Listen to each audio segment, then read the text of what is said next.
Olá, bom dia e um feliz sábado para você. Está começando mais uma adoração especial aqui na TV Novo Tempo. As ações de isolamento social continuam por diferentes partes do país. Muitos brasileiros ainda não podem se reunir em seus templos. E nós continuamos aqui para transformar a sua sala em uma igreja. E hoje você vai acompanhar uma mensagem com o pastor Lucas Alves. Natural do Piauí, ele é o secretário ministerial da Igreja Adventista do Sétimo Dia para a América do Sul. Nessa função, ele tem o papel de liderar a Associação Ministerial da Igreja Adventista do Sétimo Dia em 8 países sul-americanos. A Associação Ministerial tem o objetivo de dar suporte, treinamento e incentivo para pastores, suas famílias, bem como anciãos que lideram as igrejas adventistas no seu nível local. E a mensagem que o pastor Lucas vai trazer para a gente neste sábado tem o seguinte título: Cristo, o centro da profecia.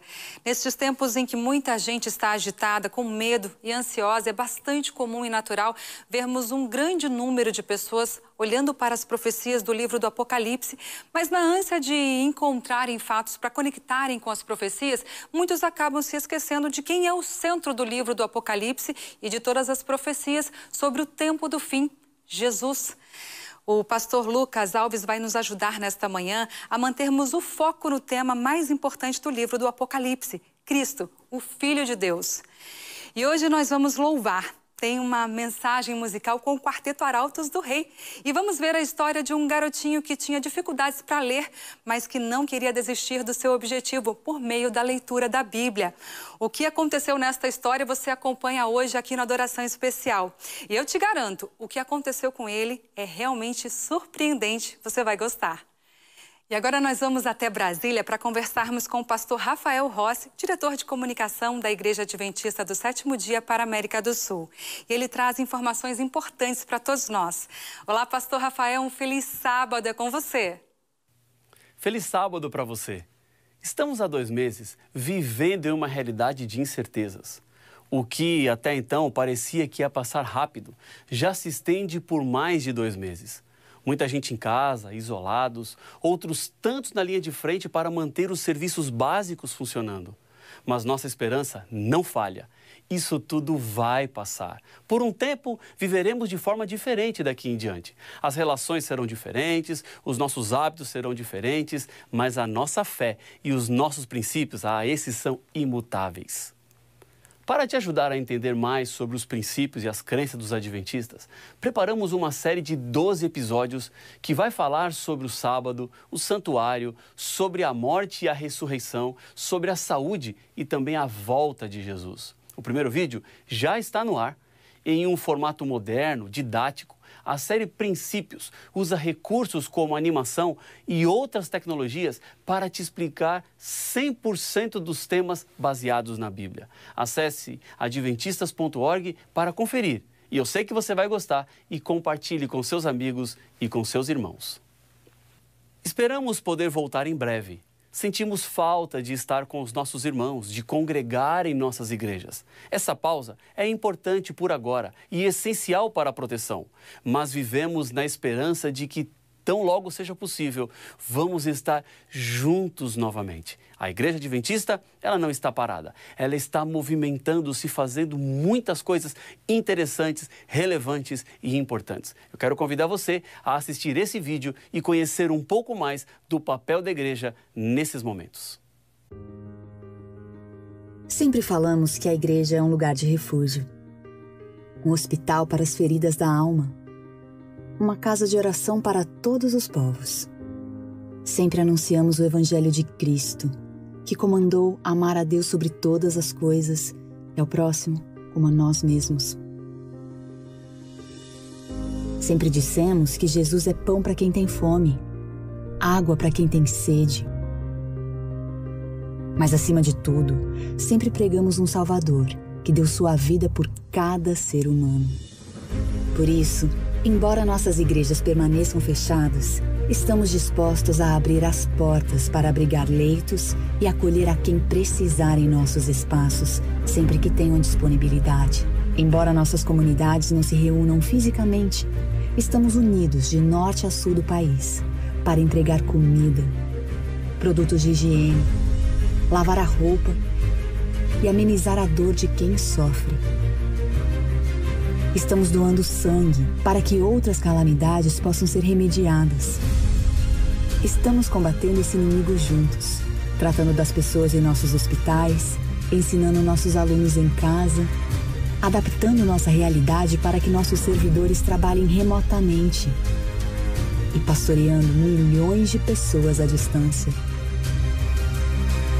Em tempos de angústia, medo e dúvida, nos agarramos à esperança de um novo céu e uma nova terra, em que o próprio Jesus promete enxugar nossas lágrimas. Mais do que nunca, agora é tempo de ser igreja. Pois ainda que as portas estejam fechadas, a igreja somos nós. Igreja Adventista do Sétimo Dia, uma voz de esperança. Então, pastor Rafael, temos uma coisa muito importante hoje, dia 23 de maio. É o Sábado da Criança e o Dia do Aventureiro. Então, nesse dia, o Ministério da Criança e o Ministério do Aventureiro estão juntos para fazer um programa nessa tarde. Você vai poder assistir por internet. É só entrar no site adv.st/Minha Primeira Decisão. Porque esse é o tema desse sábado, Minha Primeira Decisão. Você sabe que a palavra de Deus diz bem claro, são palavras de Jesus. Ele diz assim: dos tais é o reino dos céus. Então, já que cada criança é do reino dos céus, todos nós devemos estar felizes, alegres, porque esse dia é um dia para comemorar. E se você tem na sua casa aí uma criança ou um aventureiro, esse é o momento então de você abraçar e dizer: Feliz Sábado da Criança, feliz Dia do Aventureiro. E agora você vai acompanhar uma história surpreendente. O Lucas era um garotinho muito esperto, gostava de ir à igreja e participar dos cultos com os seus pais. Mas mesmo já estando na escola, o Lucas apresentava uma dificuldade para conseguir aprender a ler. Mas ele não desistia. Constantemente, ele abria a Bíblia com a esperança de que conseguiria juntar as letras corretamente ali e começar a ler. Bom, se ele conseguiu ou não, é o que você acompanha a partir de agora no quadro Provai e Vede.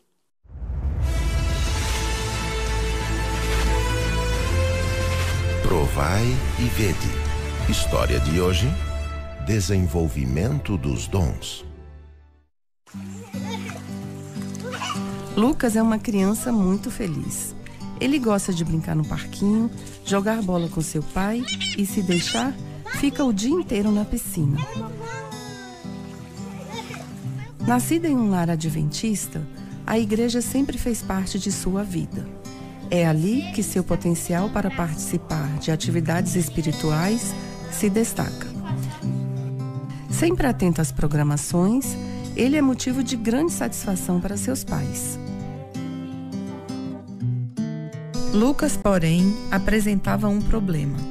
Tinha dificuldades na leitura e não conseguia acompanhar o ritmo da sua turma na escola. Mesmo assim, todos os dias, ele abria a Bíblia na esperança de ler as palavras. Um dia, ao participar do pequeno grupo em sua casa, algo surpreendente aconteceu com Lucas. Tem como eu ler um texto da Bíblia? Sim, Lucas. Está baseado aqui no livro de Apocalipse, capítulo 1, versículo 8 e versículo 5 a 6, que diz: Eu sou o Alfa e Ômega, diz o Senhor Deus, aquele que é, que era e que há de vir. E da parte de Jesus Cristo, a fiel testemunha, o primogênito dos mortos e o soberano dos reis da terra, aquele que nos ama e pelo seu sangue nos libertou dos nossos pecados e nos constituiu reino, sacerdotes para o seu Deus e Pai. A Ele a glória e o domínio pelos séculos dos séculos. Amém. Ô Lucas, eu fiquei sem entender hoje no pequeno grupo.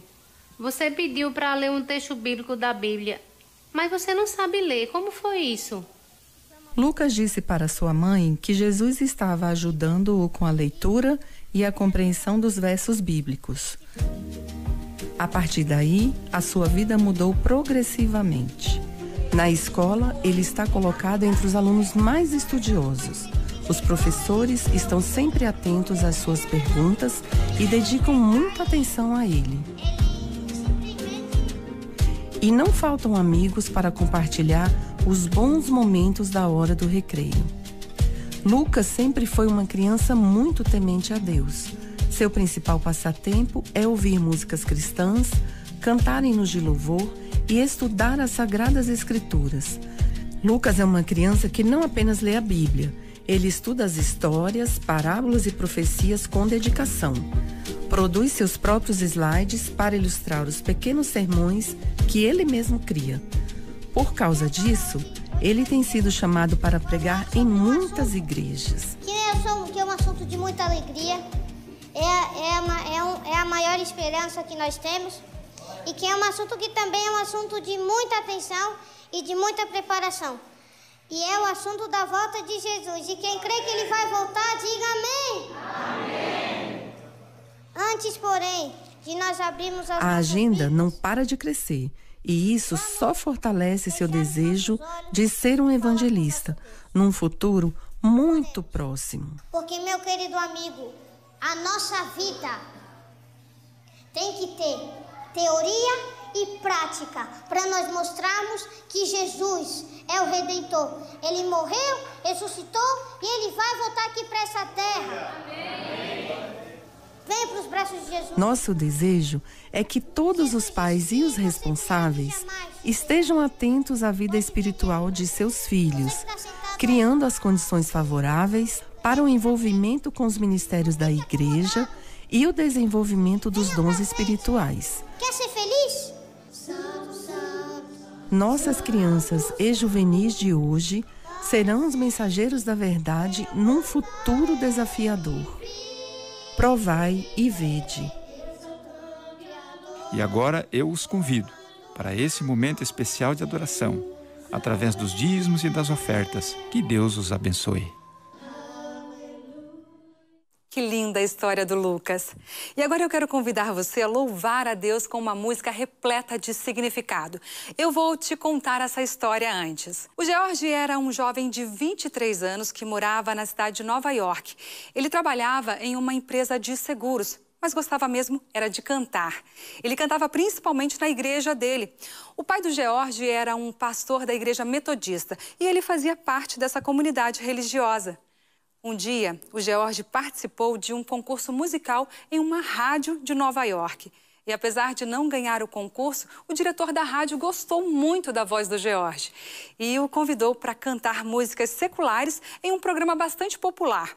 Sabendo que o filho estava enfrentando um dilema, a mãe do George deixou um poema em cima do piano da casa onde eles moravam, em um domingo de manhã. Quando George foi ensaiar a música que cantaria na igreja naquele domingo, ele se deparou com um poema deixado pela mãe sobre o piano. E o poema dizia algo mais ou menos assim: eu prefiro ter Jesus do que ter prata e ouro. Eu prefiro ser dele do que ter riquezas incontáveis. Eu prefiro ter Jesus do que casas ou terras. Eu prefiro ser conduzido por suas mãos perfuradas pelos pregos. Ao ler o poema, o George percebeu que Deus estava respondendo suas angústias. E ele viu que não valia a pena trocar a sua vida eterna por pequenas recompensas que o mundo poderia lhe dar. E assim o George decidiu não aceitar o convite para cantar músicas seculares na rádio de Nova York. E mais, o George Chia criou uma música em cima daquele poema que a mãe dele deixou em cima do piano naquela manhã de domingo. E é esse hino que o George compôs que eu e você vamos cantar agora. Jesus é melhor. Cante e louve a Deus, assim como o George Chia fez.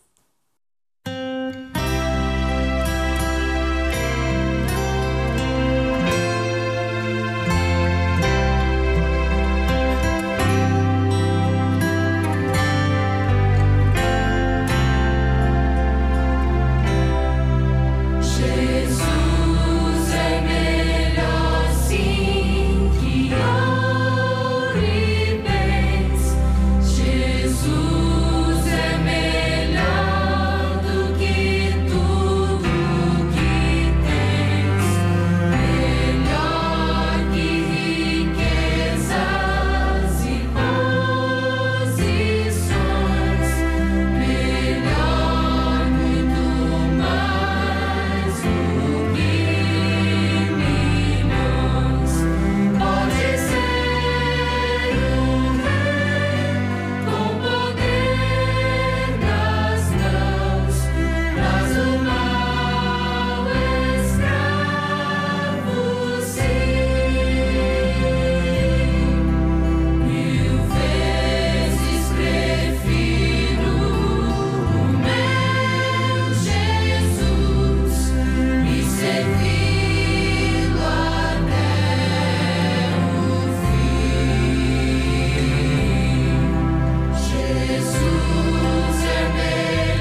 linda música e que lindo poema. Uma verdadeira declaração de amor a Cristo. E eu quero te convidar a adorar a Deus por meio da música mais um pouquinho. Mas agora, com uma mensagem musical especial cantada pelo quarteto Arautos do Rei.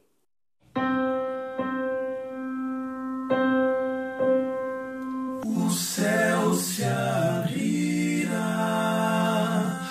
o céu se abrirá, preparando a entrada, preparando a entrada, estrelas aplaudem,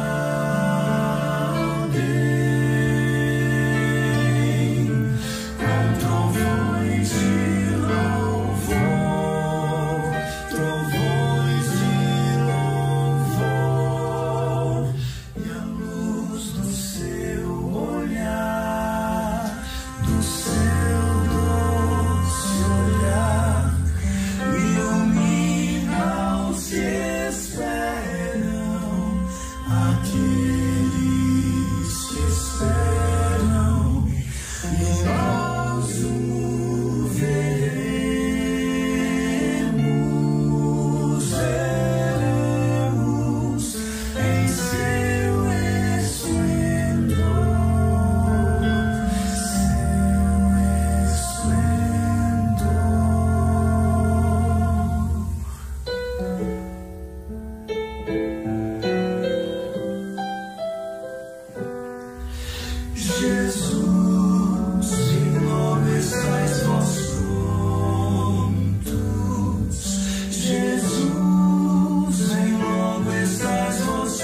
Olá, bom dia, seja bem-vindo à Adoração Especial.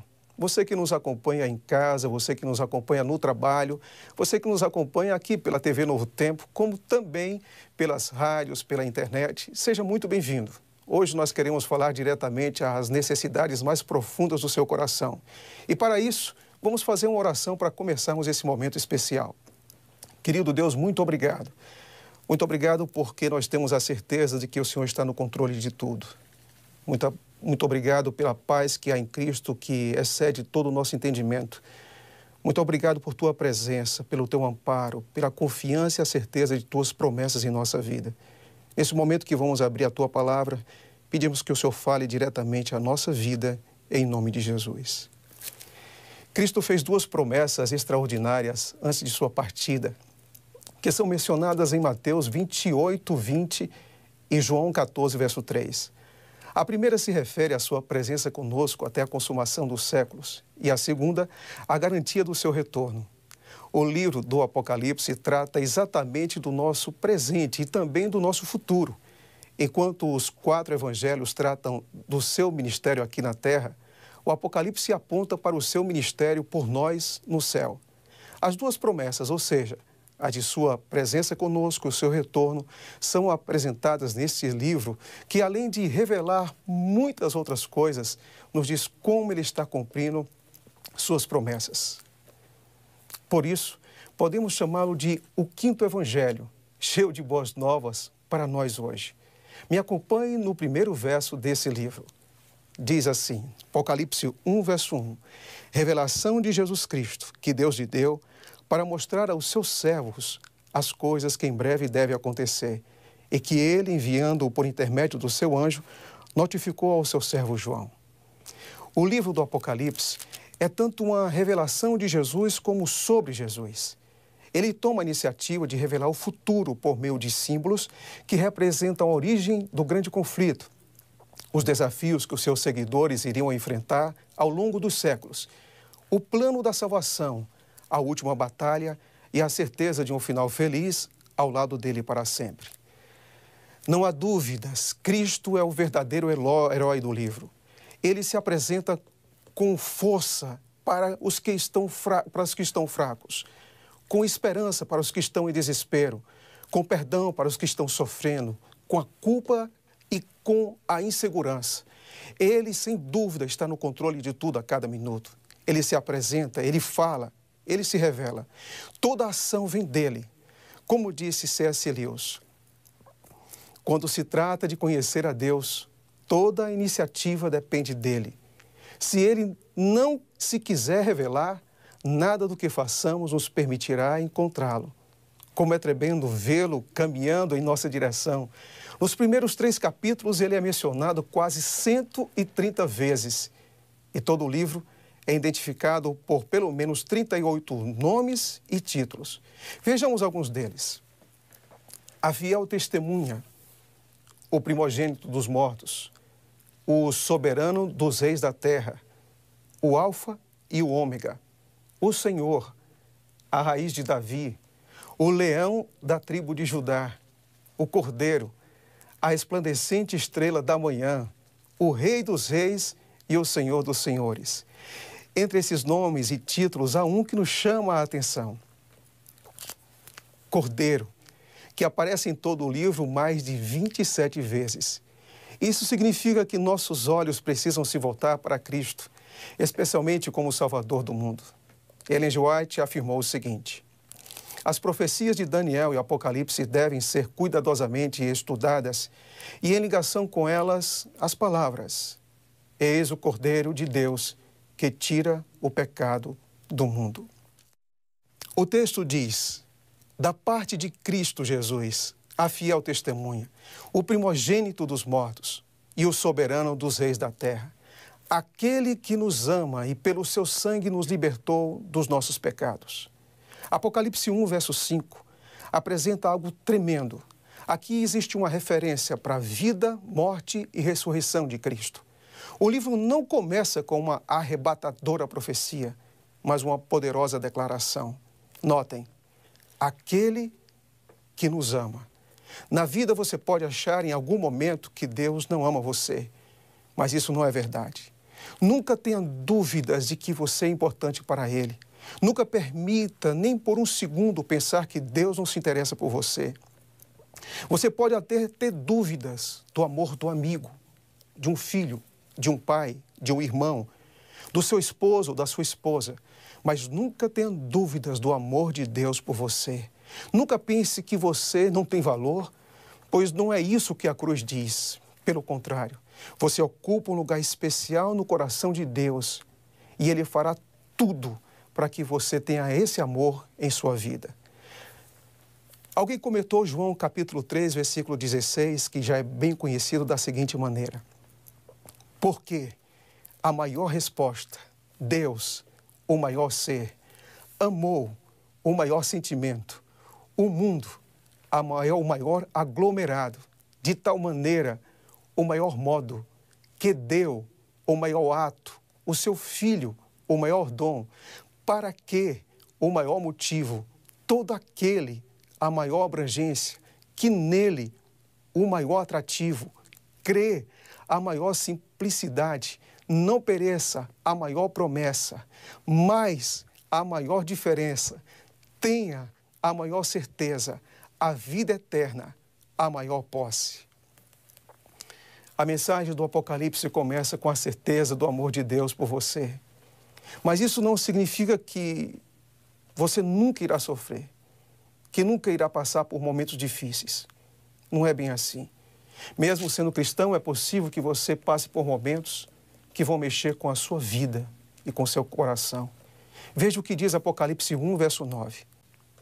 Eu, João, irmão vosso e companheiro na tribulação, no reino e na perseverança em Jesus, achei-me na ilha chamada Patmos por causa da palavra de Deus e do testemunho de Jesus. A palavra tribulação significa angústia e aflição. É quando você fica preocupado o tempo todo, quando você não consegue descansar, dormir, parar porque está mergulhado em dor e preocupações. Note que é João que está escrevendo, o discípulo amado, aquele que teve uma relação muito próxima de Cristo Jesus.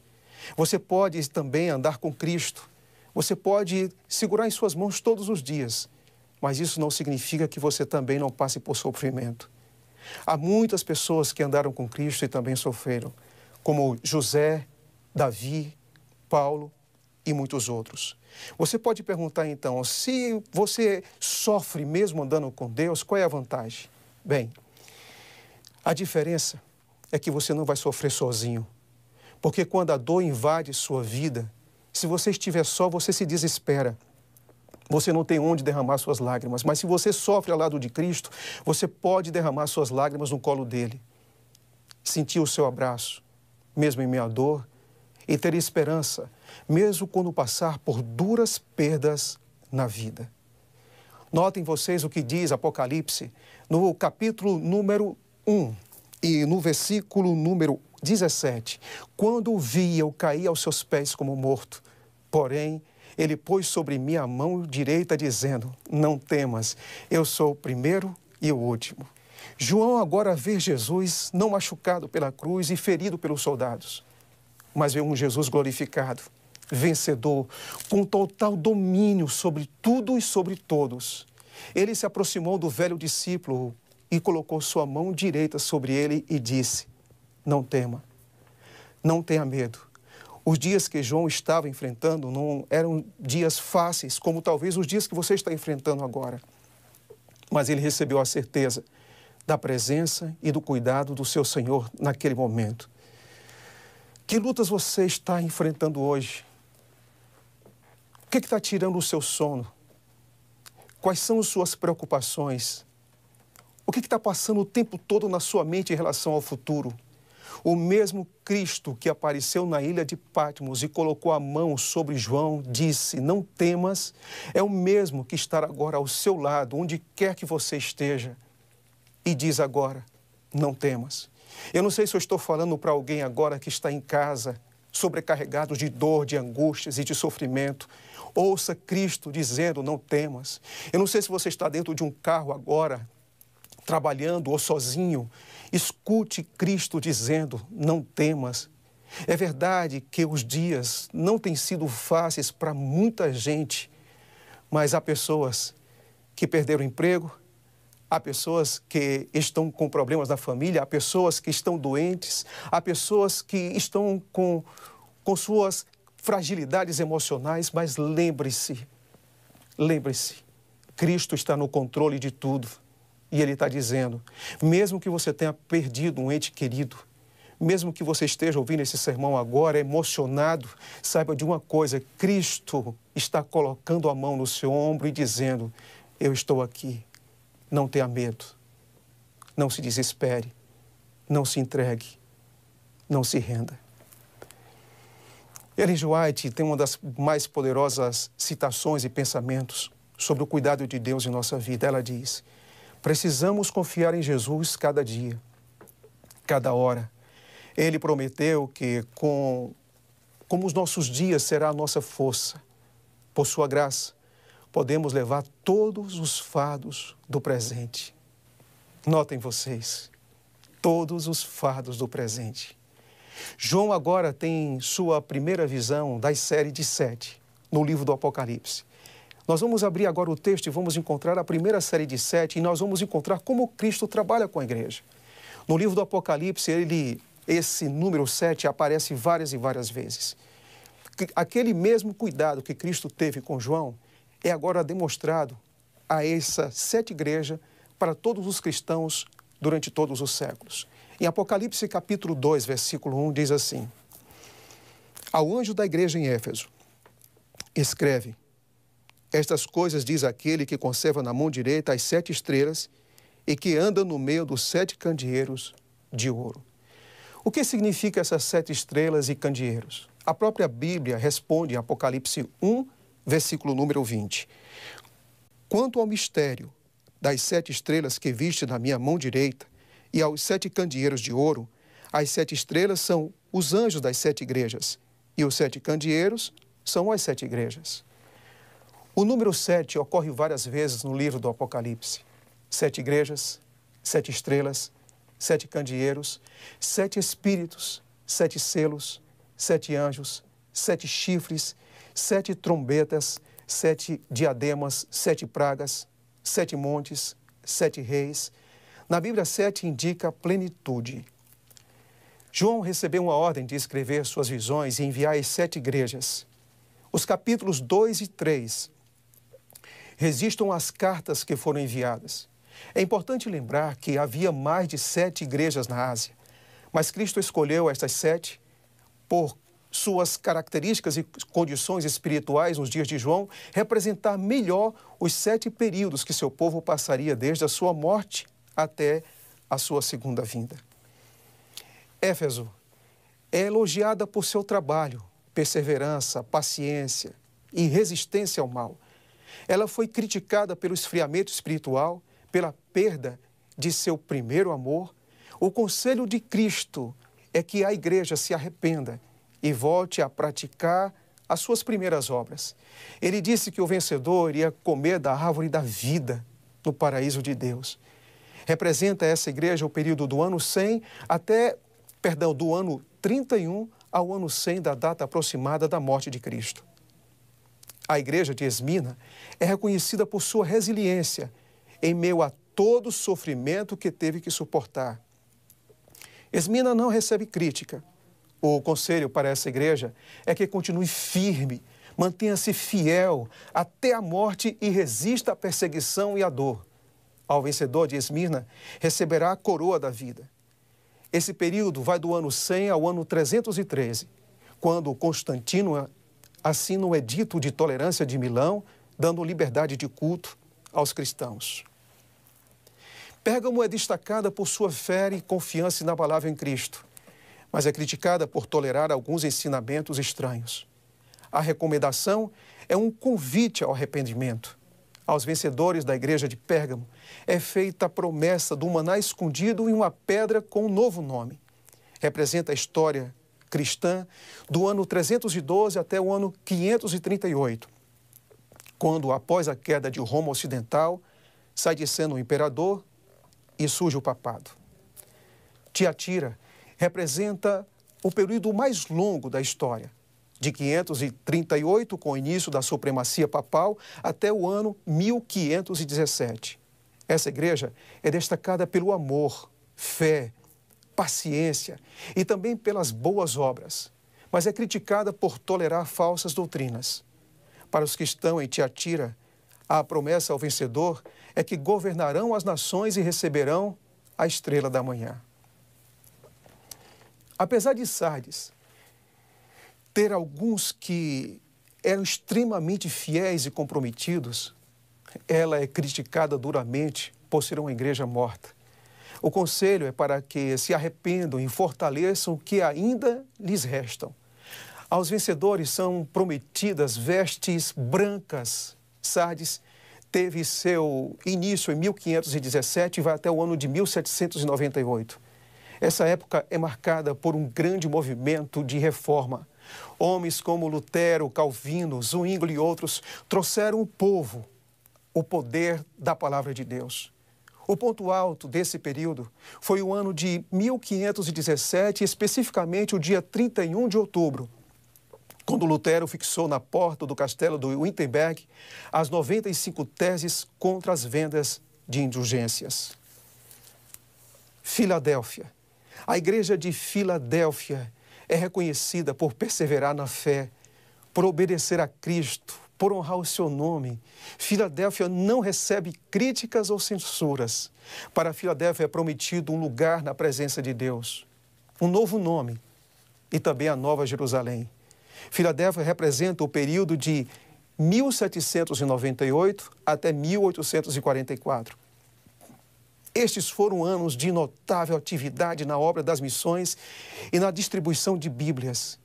Esse foi o período marcado também por um grande interesse nas profecias bíblicas e na esperança do retorno de Cristo. O período de Filadélfia culminou com um grande movimento do segundo advento do século XIX, através dos estudos dos livros de Daniel e Apocalipse. Muitos cristãos tiveram a profunda convicção de que a volta de Cristo estava próxima. O grande reavivamento culminou com uma grande decepção, porque, de acordo com Apocalipse 10, Cristo não voltou, mas a esperança deveria ser reafirmada, acreditando-se que deveria ainda se pregar, porque o tempo ainda iria se estender por muitos mais dias e anos. Então me disseram, Apocalipse 10, que é necessário que ainda profetize a respeito de muitos povos, nações, línguas e reis. Apocalipse 10, versículo número 11. A igreja de Laodiceia não é elogiada, mas é criticada por ser morna, indiferente e por não perceber a própria condição em que se encontra. Apesar disso, recebe uma das mais poderosas promessas, ou seja, sentar-se ao lado de Cristo em seu trono. Esse período começou em 1844 e vai até o cumprimento, que será a bendita e gloriosa volta de Cristo a essa terra. John Stott faz um comentário interessante do que nós, como igreja e cristãos, podemos aprender das 7 igrejas. Ele diz que nós podemos aprender sobre amor, disposição para sofrer por Ele, doutrina verdadeira, sentido da vida, compromisso com a missão, sinceridade e devoção de todo o coração. A Bíblia toda, página 408. Mas é possível destacar ainda 2 coisas importantes em relação a Cristo e às 7 igrejas. A primeira é que Ele está sempre presente, sempre preocupado em orientar, aconselhar e guiar cada um de nós. Não importa se o primeiro amor tenha esfriado ou acabado em Éfeso, ou a perseguição tenha alcançado os fiéis crentes de Esmirna. Não importa se há uma frieza ou indiferença também em Tiatira. Há sempre uma porta aberta em Filadélfia e há um Salvador que bate a porta em Laodiceia. Ellen G. White afirma, tenhamos fé, que Deus vai conduzir a nobre nau que transporta seu povo em segurança para o porto. Eventos Finais, página 52. Outra coisa que me chama a atenção, dentro das 7 igrejas, além do conhecimento que Cristo tem, do cuidado que Ele possui por cada um de nós, Ele faz promessas extraordinárias. E Ele faz promessa aos vencedores. O que significa isso? Por que se repete tantas vezes ao vencedor, ao vencedor, ao vencedor? Bem, o Apocalipse é um dos livros que mais apresenta a palavra vencedor, pelo menos 17 vezes. Vencedor, venceu, vencer e vitoriosos. Vamos lembrar das promessas aos vencedores agora? Veja o que diz. Apocalipse 2, verso 7. Ao que vencer, dar-lhe a comer da árvore da vida que está no meio do paraíso de Deus. Apocalipse 2, verso 11. O que vencer não receberá o dano da segunda morte. Apocalipse 2, 17. Ao que vencer, darei eu a comer do maná escondido e dar-lhe-ei uma pedra branca, e na pedra um novo nome escrito, o qual ninguém conhece, senão aquele que o recebe. Apocalipse 2, 26 a 28. Ao que vencer e ao que guardar as minhas obras até o fim, eu lhe darei autoridade sobre as nações. Também lhe darei a estrela da manhã. Apocalipse 3, verso 5. O que vencer será vestido de vestiduras brancas e de maneira nenhuma arriscarei o seu nome do livro da vida. Antes confessarei o seu nome diante do meu Pai e diante dos seus anjos. Apocalipse 3, verso 12. Ao que vencer eu farei coluna no templo do meu Deus. Apocalipse 3, verso 21. Ao que vencer eu lhe concederei que se assente comigo no meu trono. O que significa todas essas promessas? Você pode vencer qualquer coisa nessa vida. Posso repetir? Você pode vencer qualquer coisa nessa vida. Você pode vencer qualquer dor, qualquer medo, qualquer vício, qualquer luta. Talvez aqui dentro do seu peito tenha uma guerra civil e você já tenha feito promessas e mais promessas para Deus e tenha caído. Você, em alguns momentos, pode achar que não existe mais jeito para você, que não existe mais recomeço, que parece que você faz promessas e essas promessas se quebram. Mas eu quero dizer para você, Deus não brinca com você. A Bíblia fala muitas vezes de vitória porque é possível vencer tudo. Deus está dizendo, afirmando, insistindo, repetindo, porque vencer é uma realidade na vida dos seus filhos. Ele não cria uma ilusão, uma utopia, uma expectativa que nunca se cumpre. Não, ele nunca faz isso. Quando as pessoas não têm essa certeza, elas desistem, sabe? Quando as pessoas não têm a certeza de que podem vencer, as crises no casamento, elas desistem, elas não lutam mais. As crises com o seu relacionamento com o seu filho ou com alguém, as pessoas passam a se entregar, a não acreditarem, a não terem a certeza de que nos momentos difíceis da vida podem ser superados. A vida cristã é uma vida de vitória e você precisa acreditar nisso. Você não começou a caminhar com Cristo para parar no meio do caminho, para diante dos fracassos e das vicissitudes da vida desistir, para diante das lutas se entregar. Cristo está do seu lado agora. Não desista nunca. Na Bíblia não existe sensação de vitória, existe garantia de vitória. A vitória não é uma ilusão, uma promessa falsa, é uma certeza absoluta porque Cristo é fiel. Não é um quase chegar lá, não é um quase alcançar algo, não é uma vitória parcial. Você pode perguntar assim então, peraí, mas como é que eu posso vencer então? Olhando para Cristo. Colocando os seus olhos a cada minuto da vida completamente em Cristo.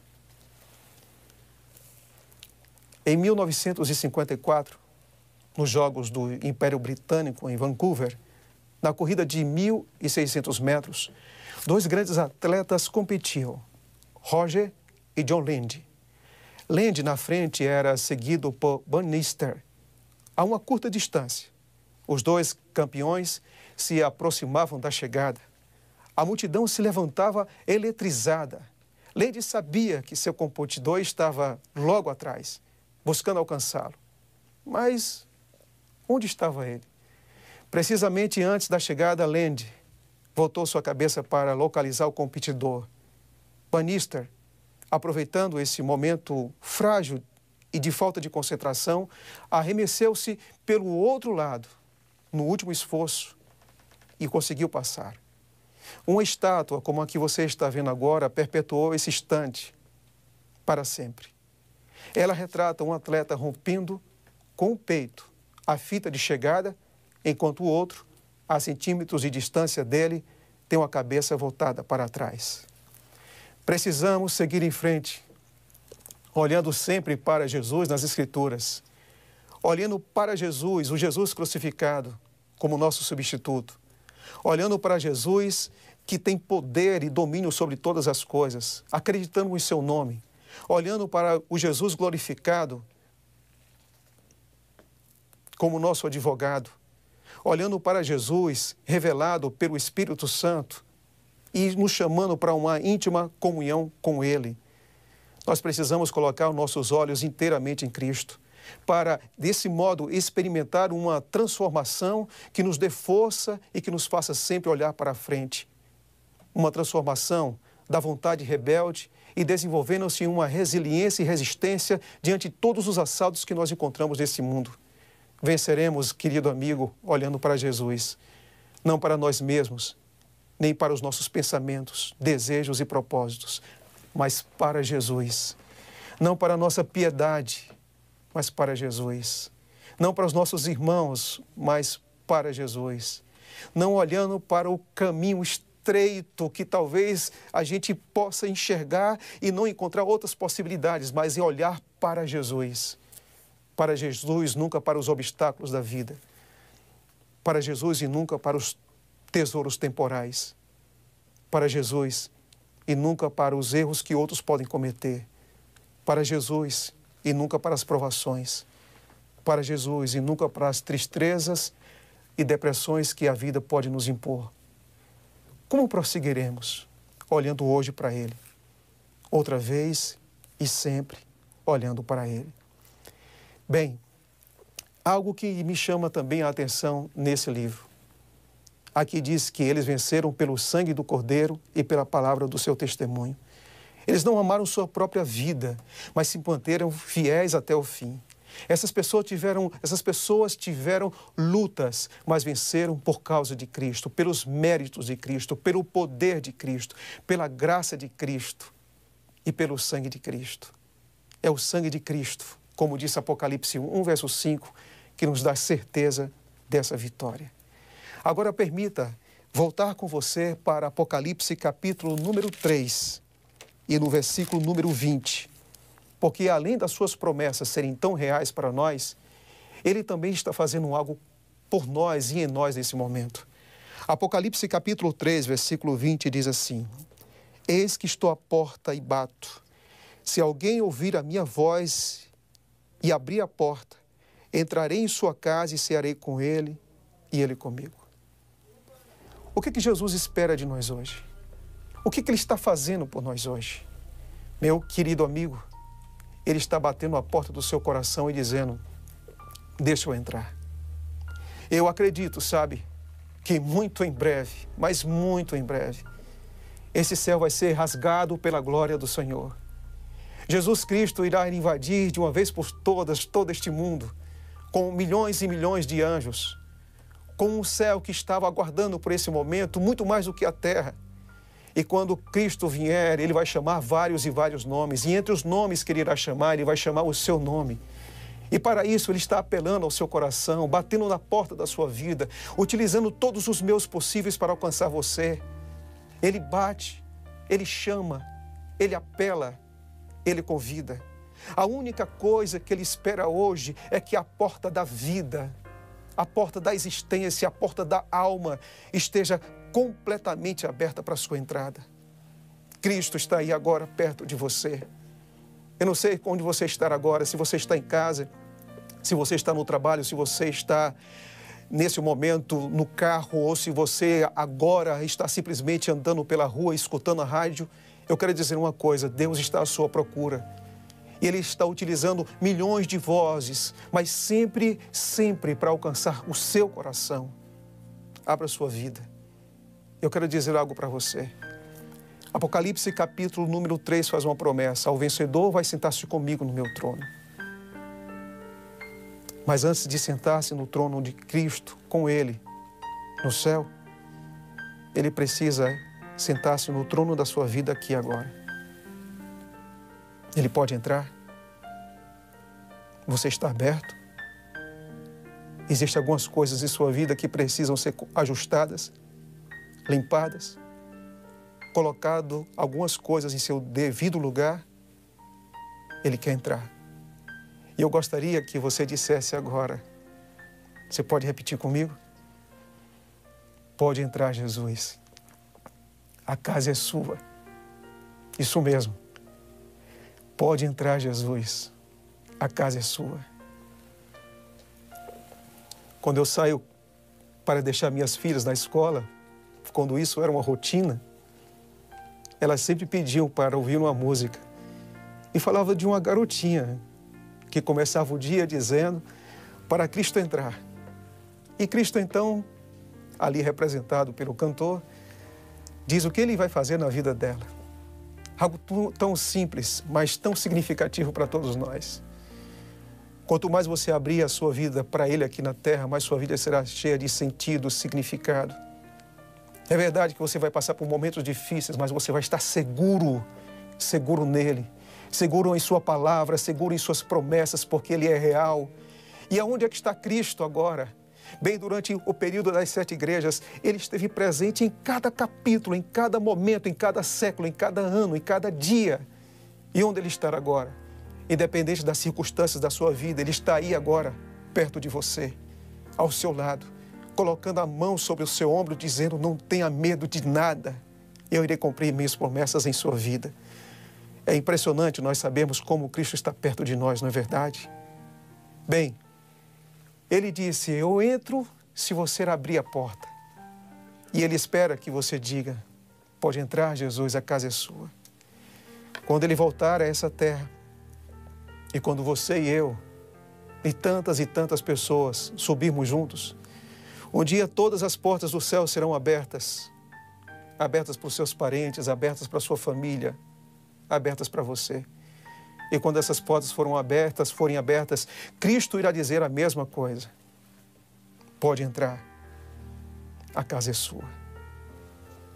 Descanse em Cristo hoje, confie em suas promessas. Ele te guia, te protege a cada minuto. Alguns dias atrás, eu tive um dos momentos mais difíceis da vida.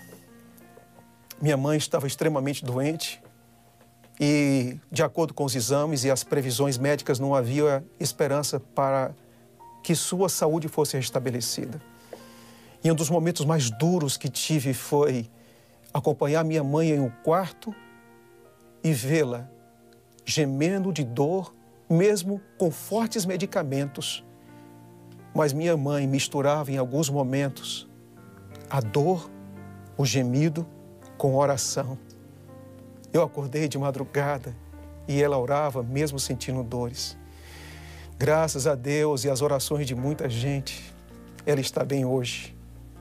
Mas nos deu uma certeza de que não importa as circunstâncias da vida, Cristo estará presente a cada minuto, não importa como você se encontra hoje. Que Deus te abrace nesse momento, te faça erguer a cabeça, te dê forças para enfrentar as lutas da vida e que você descanse em cada uma de suas promessas e na certeza de que Ele está agora ao seu lado. Você crê nisso? Então feche os olhos agora e vamos orar.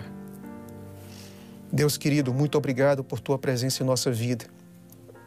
Assim como o Senhor esteve com João, está conosco. Assim como colocou a mão sobre ele, coloca sobre nós. Que Tua paz esteja sempre em nosso coração e que a certeza da vitória em Cristo nos faça caminhar com fé e de cabeça erguida, estando certo de que um dia estaremos para sempre contigo, em nome de Jesus. Amém. Linda mensagem do pastor Lucas, não é mesmo?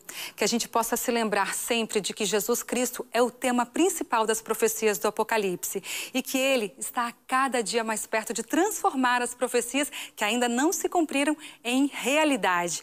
Ele está vindo para nos buscar. Você crê nisso? E a gente vai ficando por aqui. Lembrando que o programa Adoração Especial vai continuar com você todos os sábados, às 11 horas da manhã, enquanto durar esse período de isolamento social. Um grande abraço para você. Que Deus abençoe a sua vida.